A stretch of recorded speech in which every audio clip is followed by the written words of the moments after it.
15 гаруй ерөнхийдөө харилцагч байгууллагатай. Тэгээ нэг 50-60 мянган үнэн хэрэглэгчтэй, хоёр салбарт дэлгүүртэй. Тэгээ нөө байнгын хэрэглэгчид маань бүр нөө мэддэг болсон шууд харьцмаараа хэлээл залгаал. За ээл арзмарын подолгоноос цагаанаас нь 15-ыг авуулаарай. За нөгөө 3 Excel подолг чинь гарсан уу авахгаа хүлээж байгаа шүү гэдэг ч юм уу тэгдэг ингээ амар гоё хэрэглэгчтэй бас болж чадсан маа. Тэгээ хамгийн гол манай зорилго бол ерөөсөө импортыг орлох, онцлог бүтээгдэхүүнийг дотоодд үйлдвэрлэх гэсэн зорилгынхаа хүрээнд л ажиллаж байгаа. За Эрдэнэ оюун туяагийн найзууд импортыг орлох, бараа бүтээгдэхүүн үйлдвэрлэх зорилго тавьсны үндсэн дээр хийлэн буюу монголчуудын дээгүүр өмсөх хувцас гэсэн утга бүхий брендийг үүсгэн байгуулсан төвхтэй. Хийлэн брэнд нь 2017 онд 3 үүсгэн байгуулагч 2 хөдөлгчөнтэйгээр үйл ажиллагаа явуулж эхэлж байжээ. За мөн анх 10 ширхэг цамц үйлдвэрлэж байсан бол өдгөө 150 ширхэг 12 төрлийн бараа бүтээгдэхүүн үйлдвэрлэж Монголын хэрэглэгчдийн хэрэгцээ шаардлагыг хангаж байгаа хамт бол юм а.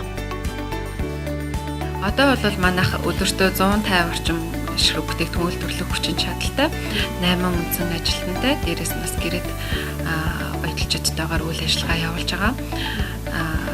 Анх бол нөгөө нэг байгууллагын захиалга гээл 10 ширхэг ч юм уу 20 ширхэг захиалга орж ирэнгүүт баярлалаа. Тэгэл тэрнийхээ урьдчилан мөнгийг аваад яг ингээл тэрэндээ тааруулаад 10 ширхэг захиалгаа ингээл 2 утас гэдэг ч юм уу тэгэж явж байсан бол одоо бол бид нар нөгөө нэг ер нь бол бүтэн жилээр нь юм уу хагас жилээр нь ч юм уу түүхэд материалаа татаа аваад нөөцөлждөг.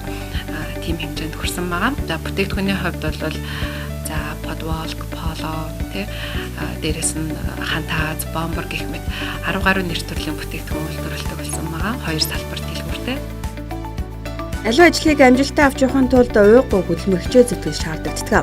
Хийлэн Монголын брендийн хамт олонны хувьд Монголын брендийг дэлхийд гаргахын тулд бүх зүйлийг тгийсгэж өнөөдрийн жижиг дунд үйлдвэрлэлийн газрын хөнгөлөлтэй зээлд хамрагдаж чадсан байна. Голны хаваад өнөөдрийн зэрэгт хүрсэн маань яг тухайн хийж байгаа ажилдаа бид нар тууштай бай. Хоёрдугаарт одоо бидний үйлдвэрлэж байгаа бүтээгдэхүүн бол өргөн хэрэглээний хүмүүсийн өдөр тутмын бүтээгдэхүүн байдаг те. Гэтэл бид нар эднэрийг нөгөө дотооддоо үйлдвэрлэх боломжтой байгаад хаад яагаад заавал ингээ урдаас ч юм уу те одоо Туркээс ч юм уу ингээ гадаадын орнуудаас импортоор авах хэрэгтэй юм бэ? Бид нар ингээ дотооддоо үйлдвэрлэе. Багаар ч гэсэн хамаагүй эхлээд 10 бай, дараа 20 болгоё те, дараа 100 болгоё. Одоо бол ерөнхийдөө 1000 ширхгийн тэрээр захиалга авдаг болсон байгаа. Тэгэхээр нөө ерөөсөө шантаргүй гол нь тууштай байгаад өмнөө тавьсан зорилгоодоо хүрэхийн тулд ингээ бүгдээрээ гоё сайхан нэг хамт олон болоод тэгээд зорьсон зорилгодоо тэмүүлэх юм бол амжилтанд хүрч бас болд юм байна гэж харж байгаа. Хийлэн Монголын брэнд нь монгол хүний биеийн онцлогт тохиолдсон Монголын брендийг дэлхийд сурчлах том өрөөлтөж жижиг дунд үйлдвэрлэлийн газар таньжээ. За харин жижиг дунд үйлдвэрлэлийн газар ирж ажлын байртай танилцаж судалгаа явуулж хэрэглэгчдийн хэрэгцээ шаардлагыг үнэхээр нийцээсгэд үнэлэлт өгөх гэж нэгдүгээр барьц шалгаруулжээ. Тэгэд жижиг дунд үйлдвэрийн газраас авсан зээлээрээ Монголын брендийг дэлхийд сурчлан нэр төртэй үүргээ биелүүлнэ гэдгийг мэдээлж байна. За бид өөрсдийн гэсэн үйлдвэртэй болсон үед нь энэ талаар иргэн сурвалжилж үзэгч та бүхэн хургуулна. Нийгэмд хүлээлт болсон жижиг дунд бизнес эрхлэгчдийн сайн жишээ туршлагаас нь хуваалцаж хэрэгжүүлнэ гэдэгт итгэлтэй байна. Монгол улс бол тэг хөдөө аж ахуй орн, бидний сүү цагаан эдэний орн, бид нэр бүр хаач байхгүй органик хүнсийг шууд хэрэглэдэг ард түмэн шүү дээ. Тэгэхээр яагаад тэгвэл бид нэр үндэсний эдээ ундагаа орчин цагийн хэрэглээнд тохируулаад бусад орны жишгээр хөгжүүлээд тэр нь дэлхийн стандартад нийцсэн бид нэр бусад оронд бас өөрсдийнхөө эдээ ундааг таниулдаг, дэлхийд дахин сурталчилдаг байж болохгүй гэж гисэн. Ер нь энэ санааг аягүй олон жил тээж явж байгаад 19 онд цагаан асгт компани үүсгэн байгуулагдаад ерөөдөө бид нэр судалгаагаа хийж эхэлсэн. Уламжлалтай нүүдэлчин аж ахуйтай Монгол орныг цагаан эдээгээр төсөөлөхгүй байх аргагүй. Тиймдээ үндэсний брэнд бүтээгдэхүүн болох Шимээ охид брэнд цагаан эдээгээр яаж уламжлал, ёс заншлаа шингээж үйлдвэрлэх вэ гэдгийг олон жил бодож тунгасны эцэст 2019 онд компани болж исэн төвхтэй. Шимээ охид брендийн үүсгэн байгуулагч Бямбсрын түүний ээж Саран тунгалаг нар өдий зэрэгтэй 1000 ширхгийг сардаа нийлүүлж чадах хүчин чадал бүхий үйлдвэртэй болохын тулд бүхнийг тгээс эхэлж амжилтанд хүрсэн гэдгийг онцолж байна. Ээж маань Оросд боловсрол эзэмсэн багш хүн байдаг боловч сүүг боловсруулж маш олон төрлийн бүтээгдэхүүн хийх дуртай. Тэгээ тэр чиглэлээрээ өөрөө бас сүүний сургагч багш болоод маш олон сумдаар явж малчтад бас сүү цагаан эдэгээ уламжлалт байдлаас гадна яаж боловсруулж болох талаар хичээл заадаг тийм хүн. Тэгэхээр ээж маань ерөнхийдөө маш их сэдлийг, санаачлагыг өгсөн анх бол ээжтэйгээ яг нийлж эхлүүлээд тэгээ бид нар яаж тэгвэл сүү цагаан эдэнд те инновац шингээсэн хүний эрүүл мэндэд ашигтай орчин цагийн хэрэглээнд нийцсэн байдлаар хөгжүүлж болох вэ гэдэг талаас нь судалгаа хийж эхэлсэн. Анх ээж өхний эхлүүлж байсан санаачлага өнөөдөр брэнд болтлоо хөгжиж олон хэрэглэгчдийг татсан нууцны нэрдөөл бууж өгөөгүй чадлаараа хичээхэд оршиж байжээ. Алдах үедээ дахиад алхах ёстойг санаж босож байсан гэдгийг чучирлаж байлаа. Өдгөө 8 ажилтнтай үйл ажиллагаагаа явуулж байгаа төдийгүй ажилтан бүр нь мал маллах, сүү цагаан эдэний ач холбогдлыг маш сайн мэддэгт өнөөдрийн амжилтын бас нэгэн нууц оршиж байгаа гэлээ. Тэгээ жижиг дунд үйлдвэрлэлийг дэмжиж байгаа маш чухал ингээ хүчин зүйл гэж харж байгаа учраас энэ зээлд одоо хамрагдаж чадсандаа маш их баяртай. Манайх бол одоо өөрийн үйлдвэрийн байртай болсноороо үйлдвэрлэхээ хүчин чадлыг бид нар 3 дахин нэмэгдүүлж байгаа. Тэр хэрэгээр бид нар дахиад үйлдвэрлэж байгаа бүтээгдэхүүнүүдээ экспортод гаргах ийм боломж бүрдэж байгаа нь өөрөө маш гайхалтай. Түүнээс гадна бид нар зөвхөн жижиг дунд үйлдвэрлэлийн зээлд хамрагдаад үйлдвэртэй болсноороо зөвхөн бид нар ингээд бүтээгдэхүүн хөгжүүлэлт бас хийгээд байгаа биш. Бид дахиад орон нутагт байгаа жижиг дунд бичил бизнес эрхлэгчтэйгээ хамтарч ажиллах боломж үүсээд нэг юм кластер байдлаар юм хөгжүүл бий болгож өгч байгаа энэ өөрөө цаагаараа. Нэг талаасаа бид нар малчтаасаа цагаан эдэгээ бэлдүүлээд аваад малчтынхаа амжиргааг дэмжиж дахиад нөгөө нэг бичил бизнес эрхлэгчтэйгээ хамтраад тэднийгээ бас ингээд давхар хөгжүүлээд хамтарсан байдлаар юм кластер байдлаар хөдөө орон нутагт жинхэнэ хөгжлийг ингэж бий болгож өгч байгаа гэж харж байгаа. Тэд жижиг дунд үйлдвэрийн газраас 298 сая төгрөгийн зээл авч өөрсдийн 189 төгрөгийн хөрөнгө оруулалтаар цагаан эдэнд инновац шингээсэн жишг үйлдвэрийг барьж байгуулахар болж байна. Тэдний эхлүүлсэн брэнд олон бүтээгдэхүүний эхлэл болох гэж байгаагч онцолж байла. Тэд цаашид цагаан эдэгээр дамжуулж олон нэр төрлийг үйлдвэрлэхээс гадна ямар ч химийн элементгүй цэвэр цагаан эднээс гаргасан эрдэс витамин агалсан бүтээгдэхүүнийг хэрэглэгчдэд нийлүүлэхээр ажиллаж байгаа чадварлаг хамт ол юм а. Бид энэ удаагийн бидний нэгэн зочны үйлдвэр ашиглалтанд орж шинэ бүтээгдэхүүн нь хэрэглэгчдэд нийлүүлэгдэж эхлэх үед иргэн мэдээлэх болно. Боролдон борцог гэж нэрийг бол маа нөхөр өөрөө сонгож өгсөн. Нөгөө нэг дуу байдаг штэ боролдон хүмүүний нэрээрээ гэл тэр дуун дээрээс л үндэслэж энэ нэрийг өгсөн гэж өөрөө ярьдаг штэ. Хүүхдүүд чаргаа боролдон борцог гэвэл сонголтыг баг хүүхдүүд хийдэг гэсэн шүү дэлгүүрт энэ төр бол тийм. Иргэн Батхүү баяр маанаар өөр хүүхдүүддээ дэлгүүрээс борцог худалдаж авч өгөхөөс илүүтэй өөрсдөө хийж өгдөг байжээ. За харин нэг өдөр хотхныхаа хүүхдүүдэд өөрийн хийсэн борцгоо халаасандаа хингарч амцуулснаар хотхны ээж аав нар тэдний хийсэн борцгийг дахин амталж хийж зарахыг хүссэн байна. Тэдэж хотхныхаа аав ээжийн салыг татгалзахгүйгээр хүлээн авч аав ээжүүдэд зарахын хажуугаар цахимд зараар тавьж борлуулж эхэлжээ. За ингэхдээ бүр 1 кг-ыг хотын нэг цахаас нөгөө цахын хооронд хөргөж өгч үйлчилж сэтгэл гаргадаг байсан нь энэ амжилтанд хүрсэн гэдгийг хэлж байна.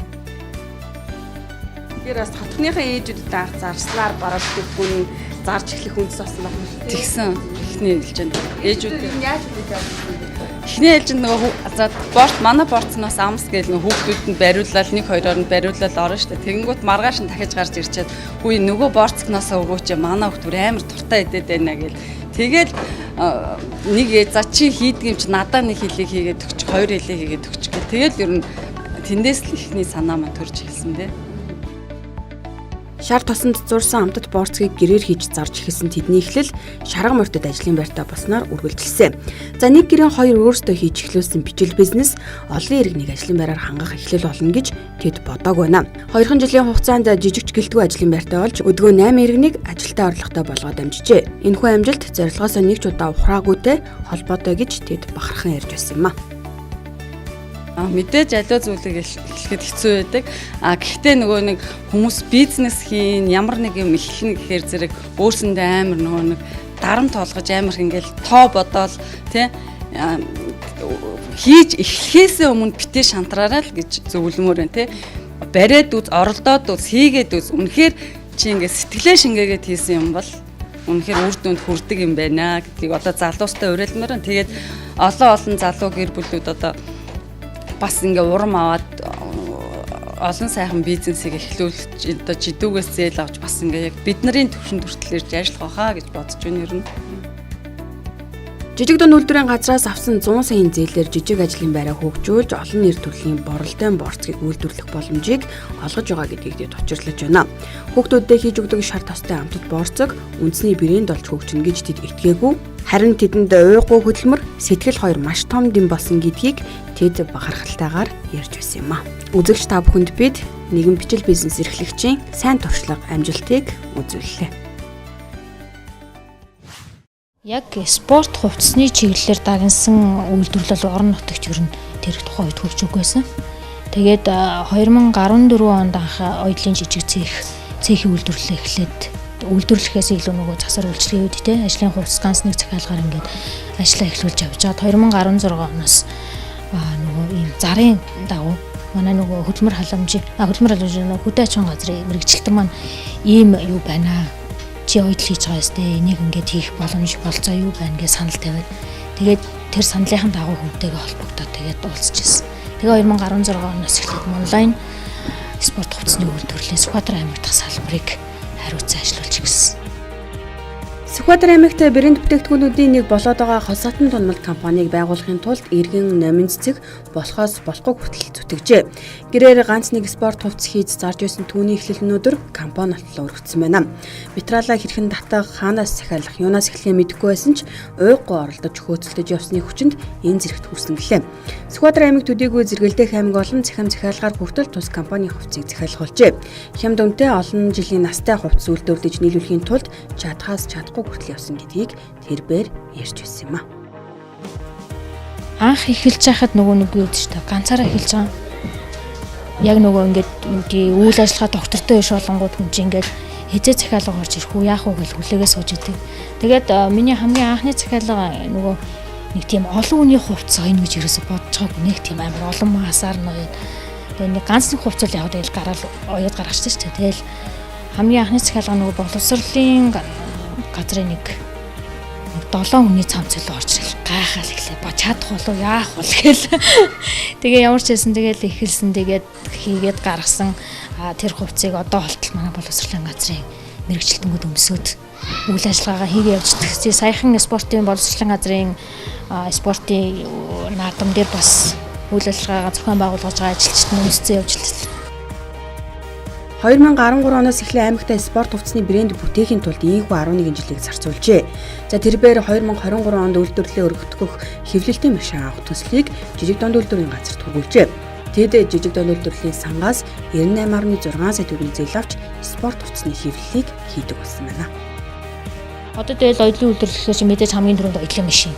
За тэгэл оёдлын машин авчлаа. Одоо тэгэл оёдлын машин авал эхлээд гэр орноор гэртээ оёд хийж эхэлж байна те. Тэгэл мэдээж ингээл урт удаан хугацааны турш гэртээ хийгээд байна гэж аахгүй, гэр оронтойгоо холилдоод ажиллаа холиод хийгээд байна гэж аахгүй, тэгэл ажлын байр хэрэгтэй болно. Тэгэл энэ бүгдийг чи дэмжихийн тулд тэгэл улсаас мэдээж улсаас авах боломж болцоо юу вэ те, өөрсдийнхөө сурсан мэдснээ танилцуулаад төсөлд хөтөлбөрт хамрагдаад хаана юу байна гэдээ ер нь бас нөгөө хороо баг тэд нартайгаа бас маш сайн харилцан ажиллах хэрэгтэй юм гэж харж байгаас. Номин цэцэг нь өдгөө Сүхбаатар аймгийнхаа 3 иргэнийг ажлын байраар хангаж байна. Хосотон тунмалт компани нь 2 эсгүүрчин оёдлчинтойгоор үйл ажиллагаа явуулж байгаамаа. Захиалга ихтэй үед гэрээд ажилчидтай хамтарч хэрэглэгчдийн гарт чанартай хэмд спорт хувцсыг хүргэж байгаагаараа тус компани аймагт алдартай болоод байгаамаа. 2013 онд нөгөө хөдөлмөр халамж үйлчилгээнд эхэлсээс нөгөө юм сургалт явж гин гэд тэг хоёулаа сууж ирсэн. Тэгээд суугаад нөгөө айгу сонирхолтой болохоор энэ бүтээгдэхүүнээ одоо гэрээрээ анх хийж эхэлсэн. Тэгээ яг арсын эдлэр ингээ хийж эхлэхэд бол бас маш их юм шаардлагд юм лээ. Нөгөө дээл гоц даваа ихтэй адилгүй яг бүх юм л хэцүүсэн. Яг гар машинаараа явахад арс бас яг тохиромжгүй. Тэг бүх юм хэцүүсэн. Тэгээд яг л гар багжаар л эхэлчихсэн. Сүхбаатар аймгийн жижиг дунд үйлдвэр эрхлэгчдийн нэг Батбаяр их чулуунаараа гэр бүлийн хоёроо. За тэд нэгнийхээ эхлүүлсэн ажлыг дэмжиж хоёулаа арсын эдлийн салбарт хөл тавьсан. Батбаярын эхнэр инх чулуу арьсан эдлэлийн сарын сургалтанд сууснаар арьсан эдлэл хий хэрэглэгчтэй болъё гэсэн санаа зэгэл төржээ. За тэд хамтдаа хүчээ нэгтгэн гэрээр арьсан эдлэл хийж эхэлснээр өнөөдөр 100 гаруй нэр төрлийн арьсан эдлэлийг хэрэглэгчдийн хүсэл сонирхолд нийцүүлэн урлаж байгаамаа. За тэдний хийсэн бүтээлийг зүүн бүсийн худалдааны төвд болон Сүхбаатар аймгийн 2 дэлгүүрт борлуулад байна. Нөхөртэйгээ ер нь гэртээ яг гэртээ ингээд өрхөн үйлдвэрлэлээ хоёулаа хийчихсэн. Арьсаар юм оёход бол ер нь маш ур чадвар шаардлагатай. Дээрэс нь арьс бол нөгөө давуу бүстэй адилгүй оёход айгүй хэцүү. Тэгээд тиймээс бид хоёр бол одоо 10 жилийн туршид нэг ингээ ойж байгаа ч гэсэн. Тэ одоо дээрэс нь ингээд нэмэлт ингээд ажилтлах хүч авъя гэхээр манай дээр ингээд яг тохирч чадахгүй байгаа.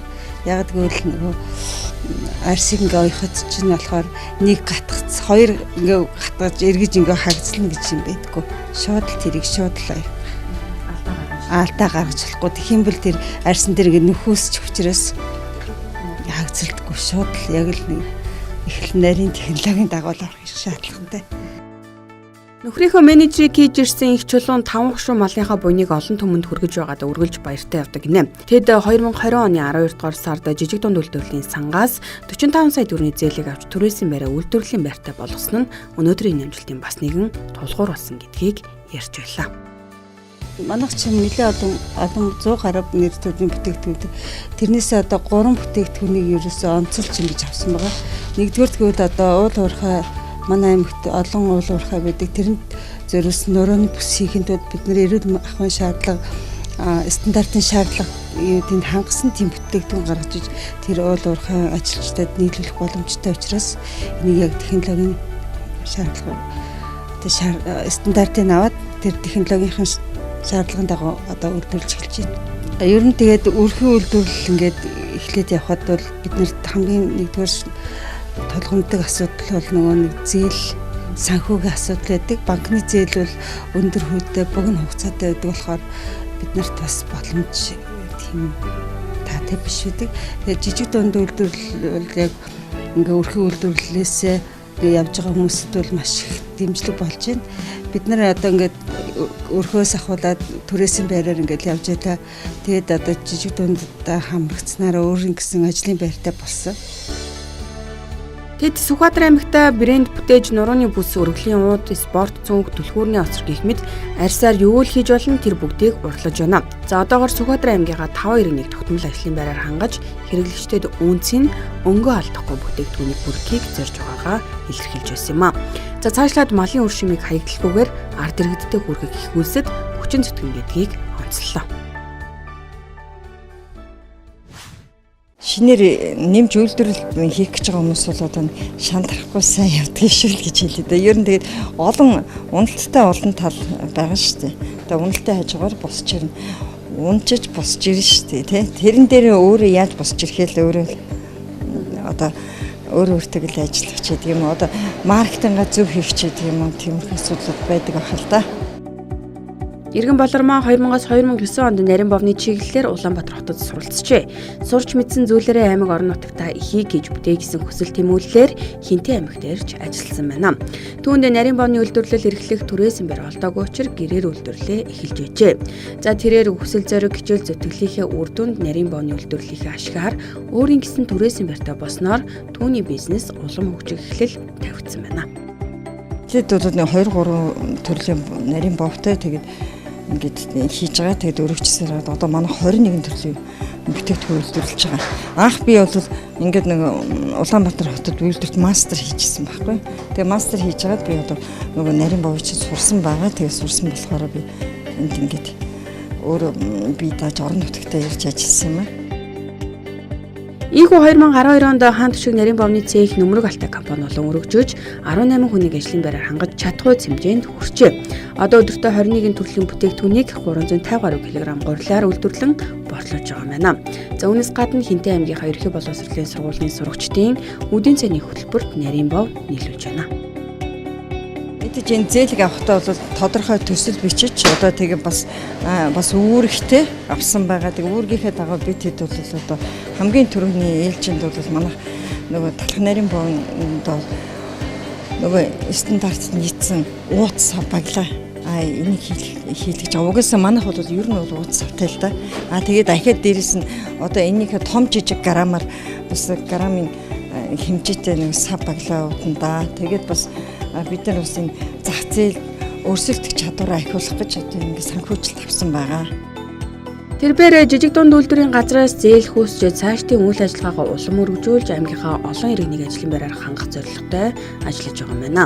Хинтээ аймгийн брэнд бүтээгдэхүүний нэг хаан түшиг цээх цайны газартай дэлгүүртэй болж чадсан бол цаашдын алсын хараагаа 21 аймагт брэнд бүтээгдэхүүний дэлгүүртэй болохоор ажиллаж байна.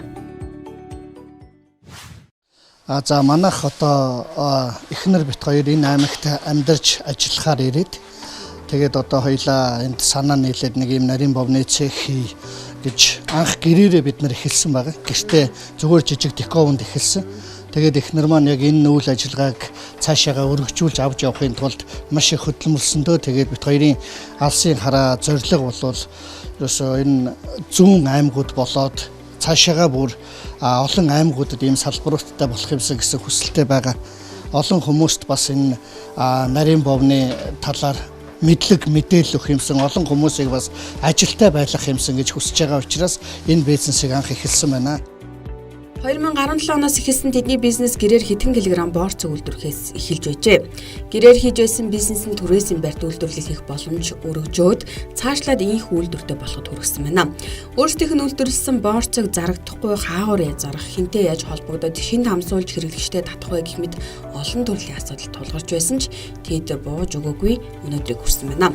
За тэд өнөөдөр Хинтээ аймгийнхаа 15 иргэнийг ажлын байраар хангаж 6 нэр төрлийн бүтээгдэхүүн үйлдвэрлэхээс гадна баяр ёслолын үеэр хэвийн бов билууч үйлдвэрлэж чадсгүй хэмжээнд хүрсэн байна. Ямар нэгэн зүйл хөдөлмөрлөөд байвал бас тууштай байх юм бол болдгийм байна гэдгийг бас үзүүлмээр байгаа. Одоо бол ийм ингээд үйлдвэрийн барилга ийм ажилтай байна. Харин одоо бид нар бас жижиг дунд үйлдвэрлэл дэмжих санд бас юу өгөөд хүсэлт өгөөд тэгээд бид нар энэ бид нарыг бас дэмжиж ингэж зээл өгсөн. Тэрэн дээр бид нар шинэ барилга ингээд өшөө энэ үйлдвэрлэлээ томруулж байгаа. Бид нар одоо ганц Хинтээ аймгийг харж исэн бол одоо зүүн 3 аймгийг харж байгаа. Цаашлаад бидний зорилго бас бүр баруун аймагуд руу ч гэсэн энэ салбар зүйлүүдийг түгээх юмсан гэж хүсэж байгаа. Хинтээ аймагта нэрд гарсан брэнд бүтээгдэхүүнийг хэрэглэгчтэйгээ гарт хүргэж чадаад зогсохгүй 103 аймагт ч өөрсдийн брэнд бүтээгдэхүүнийг хүргэн ажиллаж байна. За тэд жижиг дунд үйлдвэрийн газраас өнгөрсөн онд 298 сая төгрөгийн зээл авч үйлдвэрийн байртай болох үйл ажиллагаагаа өргөдөх чиглэлээр хичээнгүйлэн ажиллаж байгаагаа ярьж байсан юм а. За бэрхшээлтэй зүйл зөндөө гарч ирсэн. За бүр болий чадахгүй юм байна гэдэг зүйлүүд ч зөндөө гарч ирсэн. Гэхдээ би одоо яг бизнес эхлүүлж байгаа энэ бизнес ингээд нарийн бовны чиглэл ч юм уу ямар нэгэн бизнес эхлүүлж байгаа хүмүүст хэлмээр байна. Ямар нэгэн зүйл шантрах юм бол тэр чигээрээ дуусна. Шантрахгүй бид нар цаашаага ямар боломж байна, ямар бололцоо байна. Тэр бүгдийг ашиглаад цаашаага явах юм бол хөгжин дэвжин гэдэг энэ зүйл бол бүр бидний яг одоо энэ үйлдвэрээр батлагдаад ингээ харагдаж байгаа. Ерөнхий 9 дугаар сар гэхэд үйлдвэрийн барилгын ажлаа дуусгаж нээлттэйгээр төлөвлөж байгаа гинэ. Гэрээр үйлдвэрлэж байсан боорцог зүүн бүстэй брэнд бүтээгдэхүүн болоо зогсохгүй аймаг орон нутгаа хөгжүүлэхэд үнэтэй хувь нэмрийг оруулж чадахгүй хэмжээнд хүрч чадсан байна. За тэд цаашаад нэр төрлөө ахиулах 21 аймгийн 330 сумдад брэнд бүтээгдэхүүнийг хүргэхээр зорио ажиллаж байгаа сайн жишээг үзэгч та бүхэнд танилцууллаа.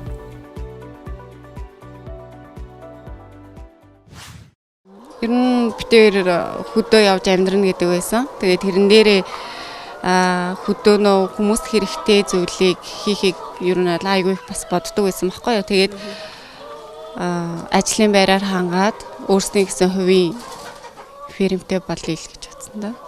Дахианы бас яг бизнес эрхлэе гэж санаа хинээс гарах гарч ирсэн бэ дээ. Мэдээ залуу хүмүүсийн хувьд мэдээж энэ бол маш их арчилгаа, хүнд бэрхшээлтэй зүйлүүд тулгардаг бах тийм. Ер нь бол ковидор л энэ санаа анх гарсан л да.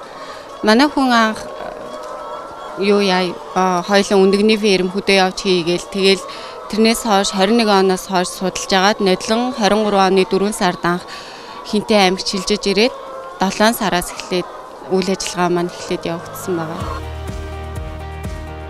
30 хүрч яваа залуу хосуудын хувьд гаргасан хамгийн том шийдвэрүүдийн нэг хөдөө орон нутагт амар тайван амьдарч ямар нэгэн аж ахуй эрхлэх байсан гэдгийг шижир хандмаа нар ирж өссөн юм а. 200 гаруй сая төгрөгийн үнд бүхий байр машинаа зарж дахианы аж ахуй эрхлэн гэдэг залуу хүмүүсээс гараад ах зориг биш гэдгийг ч онцолж байлаа.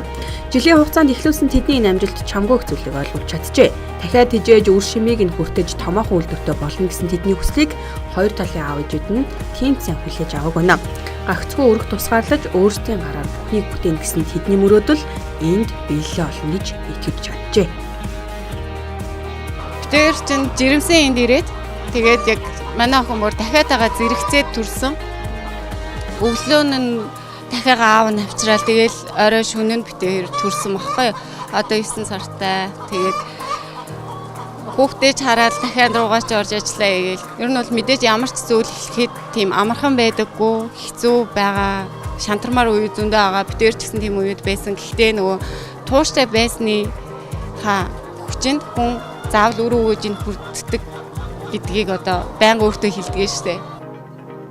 Хинтээ аймагта таньж мэдэхгүй эхлүүлсэн тэдний бизнес хөлөө олж 2-5 хүнийг ажлын байраар хангахаас гадна аймгийнхаа өндөгний хэрэгцээг бүрэн хангаж чадах хэмжээнд хүрч чадсан байна. Цаашлаад тэд дахианы аж ахуйгаа өргөжүүлэх зорилгоор жижиг дунд үйлдвэрийн газраас 100 саяыг хүсэж дахианы үйлдвэрийнхээ хүчин чадлыг 2 дахин нэмэгдүүлэхээр ажиллаж байгаа гэлээ. Өдөртөө 1800 гаруй өндөг гаргаж авдаг тэдний бизнес 2 дахин өргөжих боломжтой болоод байгаа гэлээ. Шантрах ер нь үе зөндөө гарч исэн л та битэр ч анх ирээд угаасаа өмнө нөгөө дахиад хийж байгаагүй ямар ч мэдлэггүй байгаа болохоор дандаа л ингээд нөгөө судалж исэн л болохоос биш гардаж хийх хоёр ер нь сонсох чинь бас өөр штэ. Тэгээд шантармаар юмнууд аягүй их гарсан. Одоо жишээ нь сангасны асуудал байна, сангас цэвэрлэхтэр тэгээл үнэр байна энэ дахианы. Гэхдээ нөгөө нэг хэцүү зүйлээсээ илүү гой зүйл нь аягүй их байдаг дахиан дээр. Манай хүн одоо дандаа тэгж ярьдаг байхгүй юу? Бид нар ч хүмүүсийг хаалж байгаа штэ эрүүл тэгээ бас уургаар баялаг шин тийм одоо хүнсээр хангаж байгаа болохоор ер нь аягүй тийм сэтгэл өндөр байдаг. Олон аймаг тойрч дахианы аж ахуй эрхэлдэггүй аймгийг олохын тулд чамгүй хол замыг туулсан гэдгийг ч тэд хэлж байлаа. Эхлүүлэн гэдэг бүх амжилтынхаа талыг хатгаад авсантай адил гэж бодож ирсэн тэдний бодол өнөөдөр ийхүү биелэл олж байгаад сэтгэл дүүрэн байгаагаа хэлж байлаа. 2023 оны Хинтээ аймгийнхаа шилдэг аж ахуй нэгжээр тодорсон тэдэнд энэ нь томоохон ташуур болж хэджээ. Тэд олон жилийн амжилтаа баттгаж хөдөө орон нутгатаа сайхан амьдарч болдог гэдгийг харуулахыг зорж байгаа гэлээ.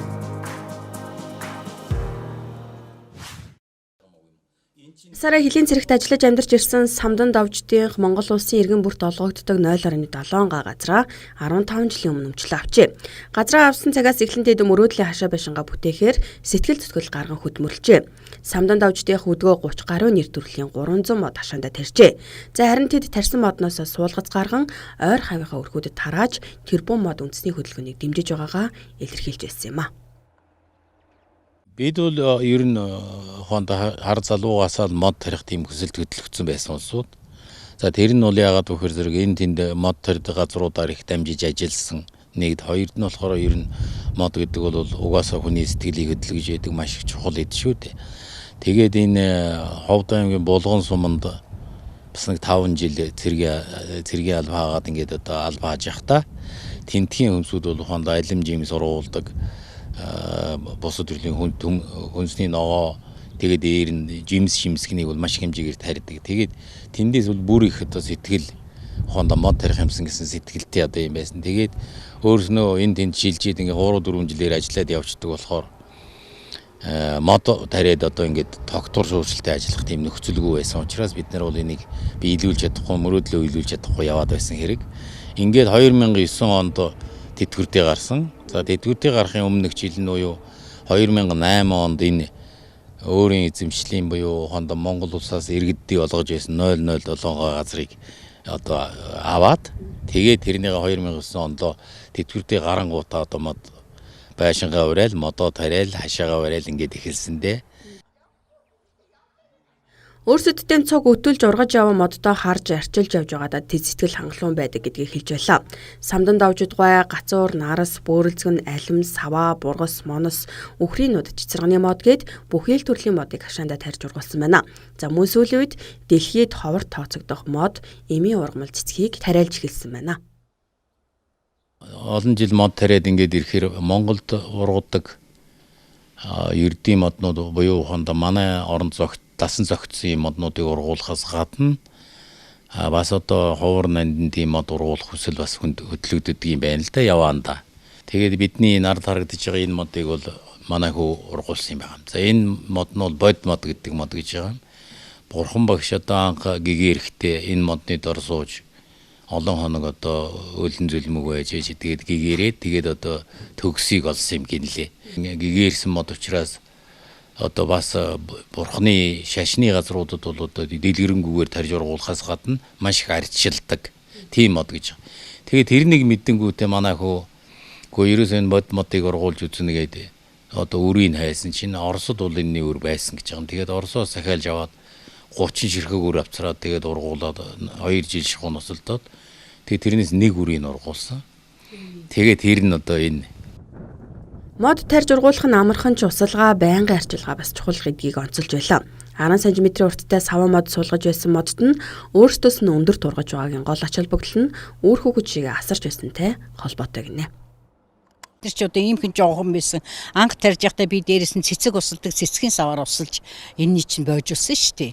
Тэгээ энэний чинь зөвхөн ганцхан доороос нь ус хийгээд ээж байх асуудал биш. Жижиг модыг бол дээрээс нь ус хийгээд том модыг бол өдөрт өнжүүлсэн усаар зүгээр шууд будлагын усаар юу худгийн усаар биш.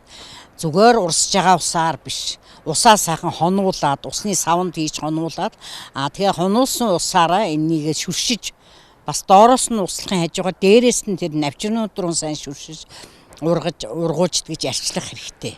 Тэгээ энийг мод ч юм бол зөвхөн ингээл ургаад бүгд ургана гэж байгаа. Модон дотор ч бас өөхөх юм байна. Найвч, мүчир, тэр мэрийн түүж, танаж тэгээ тэрийг яг л одоо хүүхдийг яаж хуур арилдгүү тий? Хүүхдийг яаж асардгүү яг тэр үшгээл энэний чинь өглөө эрт орой нар жаргасны дараагаар өглөө эртхэн шиг ингээд хоёр их халуунд бол бас хүүтэн усаар усалж болохгүй нэг чинь. Хүүтэн усаар шүршиж болохгүй. Тийм учраас энийг бол хонуулсан бүлээ усаар л тэгж арчилж ургуулах хэрэгтэй. Ямар ч мод бол арчилгаанаас л шаардагдаж ургана. Самдан давжид шуураа нарын 300 гаруй мод тарж ургуулсан нь тэдний үр хөвгтүүдийн ач тус байгаа гэдгийг ч онцолж байлаа. За учир нь түүний үр хөвгтүүд тарж ургуулсан моддоос нь гадна дэлхийд Монголд ховордож байгаа устж үгүй болж байгаа моддыг өөрсдийн хашаа гэртээ тарихыг хүсдэг байна. За иймээс ч тэд хашаа дүр модтой нэг ховор модыг ургуулахаар аж төрж байна. Монгол улс маань Монгол орн их орн маань нөгөө мал аж ахуй их орн. Тийм учраас Монгол малынхаа арсыг маш сайхан бүтээгдэхүүн үйлдвэрлээд тэрийг ерөнхийдөө дэлхийд таниулъя гэсэн зорилготой анх энэ чиглэл рүү орсон да. Мал дагуул ам тосдно гэж Монгол ардын зөрчсөн үг бий. За сүүлийн жилүүдэд монголчууд малын арьс шир ноос ноолуураа бүрэн боловсруулж ашиглаж чадахгүй хайж байгааг гадны улсууд шүүмжилж байгаа. Тэгвэл Easy Leather Craft LLC компани арьсан үйлдвэрийг хөгжүүлэх чиглэлд 2012 оноос хойш анхаарч эхэлжээ. Үзэгч та бүхэн санаж байвал Монголоос анх удаага 5 жилийн хугацаанд Япон улс руу 32 мянган арьсан цүнхийг Япон улс руу экспортлж гаргасан компани бол Easy Leather Craft LLC компани юм а. За тэд Монголын зах зээлд өөрийн байр суурийг эзэлж чадсан ч за өнөөдрийг хүртэл өөрсдийн гэсэн үйлдвэртэй болоогүй гэдгийг хүрсэн. За тэгвэл тэд энэ жил жижиг дунд үйлдвэрийн газрын хөнгөлөлтөд зээлд хамрагдаж өссөн үйлдвэрээ байгуулж чадхаар болж байна. 19 оноос хойш өнөөдрийг хүртэл одоо энэ 24 он хүртэл дандаа түрээсийн байраар явсан. Энэ хугацаанд бол зөвхөн сүүлийн 5 жил гэхэд манай 250 сая төгрөгийг түрээсэнд өгсөн байсан байлээ. Тэгээд тэрийг иргэнгээ бодохоор ерөнхийдөө түрээсийн байр биш нэг өөрийн байртай болъё гэсэн үднэс одоо хамгийн тулгамдж байгаа асуудлаараа жижиг дунд үйлдвэрийг хөгжүүлэх сангийн зээл өгсөж байгаамаа бид нар. Манайх одоо 2023 онд экспортыг дэмжих төсөлд хамрагдаад одоо жижиг дунд үйлдвэр Дэлхийн банктай хамтарсан экспортыг дэмжих төсөлд хамрагдаад бүр юм тэлийн шугамтай болсон. Тэгэхэд одоо тэр шугам маань бий болсноор одоо өнөөдөр бид нар энэ дотоодынхаа үйлдвэрүүдийн тэлээг хүртэл үйлдвэрлэж өгөх хэмжээнд одоо ингээд хямд төсөр аргаар үйлдвэрлэж өгөх хэмжээнд ингээд хүрсэн байгаа. Бүр гадагшаагаа ч гэсэн экспортлоход маш хямдаар ингээд экспортлоход хэмжээнд бол хүрсэн байгаа. Маш их биднэрт бол өөр өгөөж өгсөн. Өдний хүртэл шантралгүй цоцолтгүй явж ирсэн энэ компани хамт олон 2017-оос 2022 он хүртэл 45-аас 50 ажилтнтай байсан бол цар тахлын нөлөө бүгд найрамдах Хятад ард улс Япон улсын хамтын ажиллагаанаас болж бүтээгдэхүүнээ гадаад руу гаргаж чадахгүй болж хүн хүчний хомсдолд орж үйлдвэрлэл нь хямигдсан байна. За гэвч тэд шантралгүй зүтгэж төр засгийн дэмжлэгтэйгээр дахин өндөх боломж олцсонд баяртай байгаагаа илэрхийлж байсан юм а. Одоо манайх ерөнхийдөө ингээд нөгөө сарын 1000 цэг үйлдвэрлэж исэн түүхтэй одоо маш их нөгөө дадлага туршлагатай болохоор тэр хүчин чадал одоо тэр 40 хэдэн хүнээ буцааж эргэж авах дахиад экспортоо сэргээх ерөнхийдөө гол зорилго бол экспортоо сэргээх л гол зорилготой явж байгаа. Яг одооны байдлаар бол хоор манайх Хятад улс руу ерөнхий экспортоо хийж байгаа. Солонгос улс руу ерөнхийдөө одоо үйл ажиллагаа нь явагдаж эхэлж байгаа. Яг уу одоо экспортоо хийх гээд явагдаж байгаа. Хятад улс руу ерөнхийдөө 2-3 дэлгүүртээ бол цүнхээ бол нийлүүлдэг болсон. Та брендийг бүтээ бид үйлдвэрлэлийн өрөөтэй тус компани хамт олон одоо Амка брендийн цэвэр арьсан цогны үйлдвэрлэлийг хөгжүүлэхийн зэрэгцээ арьсан жижиг эдлэл үйлдвэрлэж дэлхийн зах зээлд гаргахаар зорж байна. За цаашдаа дангаан арьсан эдлэл гэхгүйгээр даавуу бусад материалын орцтой бүтээгдэхүүн үйлдвэрлэх зорилтыг Easy Leader Craft LLC компани хамт олон өмнө тавин ажиллаж байгаа юм байна.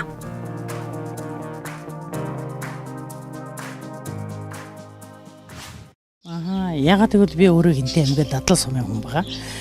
Өөрөө брэд ахуйч нь багт зэрэг юмаа тарьдаг, өөртөө дандаа нэг тарьсан юм идэж уудаг. Тэр юунаасаа л угаасаа би модтой холбогдсон юм амьдралын түүхтэй хүн байгаа.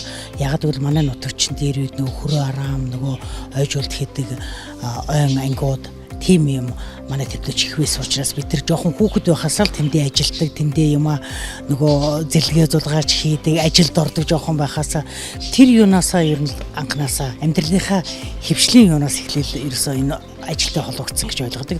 Тэгээд сургууль төгсөөд дараа нь дээд сургууль дөрөхтэй энэ мэргэжлэр ороод тэгээд төгсөөд ерөөсөл тэр чигээрээ л энэ ажил дээр яваад одоо нэгчүүдийн ажлаас салж чадаагүй ингээл явж байгаа байхгүй одоо болтол тий. Тэгэхээр энэ ажлын ерөөсөө бахархах гоё юм нь юу гэхээр байнгын хүнийг одоо нөгөө мөрөөдөлтэй болгодог, тэмүүлэлтэй болгодог, эрэлхийлэлтэй болгодог ийм ажил юм байна. Тийм учраас энэ ажилдаа маш их дуртай.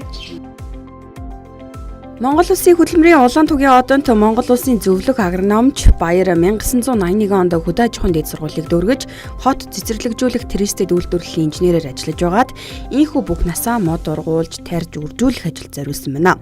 Бага ахуй насны түүнийг мод ургуулах, үржүүлэх үйл хэрэгт сургаж, ийхүү өөрийн хүсэл мөрөөдөлтөд хөтлөгдөн мод үржүүлэхийн газартаа болох мөрөөдлөө биелүүлж байгаа нь нэлээ. Монгол Улсын үндэсний тэрбум мод хөдөлгөөнд нэгдэж иргэн бүрнийг мод тариалахыг хүсэж байгаагаа илэрхийлсэн юм а. За учир нь мод гэдэг өөрөө агааржуулах, цөлжөлтөөс өрсөн сэргийлэх хамгийн том үйл хэрэг гэдгийг онцолж байсан юм а. Тэр гэдэг бол одоо зөвхөн шууд утгаар нь хэлэх юм бол манайхан ч мод тарих буян гэдэг нөгөө нэг 3 буяны шинийг нь орж явж байгаа шүү дээ. Энэ утгаараач гэсэн миний гоц яагаад буян байх хэрэгтэй юм бэ гэхээр мод маань одоо хамгийн бага 40-50 жил, дээдл нь 200-300 жил амьдардаг. Учираас нэг байгаль дэлхийд мод тариад одоо амьдруулаад босгоод одоо мод болгоод тавьдсан байх юм бол таны 4-5 үеийг илээжиж байгаль дэлхийгээс энэ өөрөө буцдаг юм бол. Тийм учраас байдаг байна. Тийм учраас юу гэхээр ерөөсөө мод тарих буян чинь ерөөсөө гол нь тэр таны хийж байгаа өөж байгаа энэ дэлхийд ирсний чинь одоо эцсийн дэлхийд одоо нөгөө юм бүтээж үлдээх юу ч нөхөр энэ олон настай мод ургамлыг тарьж орхиснороо таавал байгаль дэлхийд бас өөрийнхөө хувь нэмийг оруулж ийн л гэсэн үг байхгүй. Тийм учраас хүмүүс ерөөсөө юу гэхээр одоо энэ тэрбум модтой холбоотойгоор эргэн бүр өөрсдийнхөө хашаанд өөрсдийнхөө одоо сум орон нутагт аймаг орон нутагт улс даяараа бүгдээрээ мод тарих хөдөлгөөнд хамрагдаач, оролцооч, идэвхтэй байгаач гэж уриаламаар байна тий. Өнөөдрийн байдлаар хотын зүүн баруун хэсэгт 7 орчим га газар талбайд 53 төрөл 91 зүйлийн сортын мод бутсөөг жимс ногоо тариалж хүн бүрийг байгальдаа хайртай байж мод тарих үйлсэд үнэтэй хувь нэмэр оруулахыг хүсэж мод үржүүлэхийн газрыг анхлан нээсэн хүний нэг юм а. Тэрээр аж ахуй нэгэж хувьгүнд өөрийн хайрлаж ургуулсан модыг өгч явуулахдаа эргэж тойрч хүүхчийг асарч хамгаалж явахыг хүсдэг тухайгач учирлаж байлаа. Ер нь бол мод тарина гэдэг маань амархан. Тэр тэргөө модоржуулгын газраас тарьц суулгаж аваад тарьж байгаа. Тарьж байгаа хүмүүс модоо амьдруулна гэдэг маань шал өөр асуудал. Тэхийн тулд юу гэхээр мод тарьж байгаа хүмүүс эргээд тэр амьд ургамлаа технологийнхаа дагаа усалдаг, арчилдаг, эзэн байдаг. Ийм асуудал манай жоохон дутагдaltaй байгаа. Хийсэн ажлаа эргэж харддаг нэг тийм дутагдaltaй байгаа. Тийм учраас мод тарьсан хүн ерөөсөө эргээд хэдэн мод тарьсан тэрний үнэхээр буян хий гэж бодож байгаа бол ерөөсөө тэрийгэд ургуул, усалж ургуул, арчилж ургуул, эргэж тойр. Ерөөсөө тэр Мод тарих нь нэг насны буян гэдгээ за энэ чутгаараа буянтай үсийг хийхийнхээ хажуугаар өөрийн хүүгээ хүртэл ойн инженерийн мэрэгчлэр төгсгөж үр удмаа модтой байгаль ихтэйг хүн холбоотой байхыг уриалж байдгаж хэлж байлаа. Мөн өөрийн тарьсан жимс ногоог хавар намрын үйлрэлд гэр бүлээрээ хүлэмжнээс нийтэх боломжоор хангаж өөр бусад гэр бүлийг өрдөг тухайд хэлж байлаа. За монголчуудын хувьд модыг сайн тарьдаг болсон ч дараа нь эргэж очдоггүйгээс болж үхэж хаягдл болдог тухайд шүүмжилж байлаа. За иймд мод тарьсан бол жилдээ 2-3 удаа эргэж усалж тордож байж байгаль экологидоо үнэтэй хувь нэмэр оруулна гэдгийг захиж байсан юм а. Бид байгаль эхийн хүн холбоо болсон модны арчилгаа ургуулгын ач тус анхаарах зүйлсийг экологийн цагдаагийн албаны дэмжлэгтэйгээр бэлтгэлээ.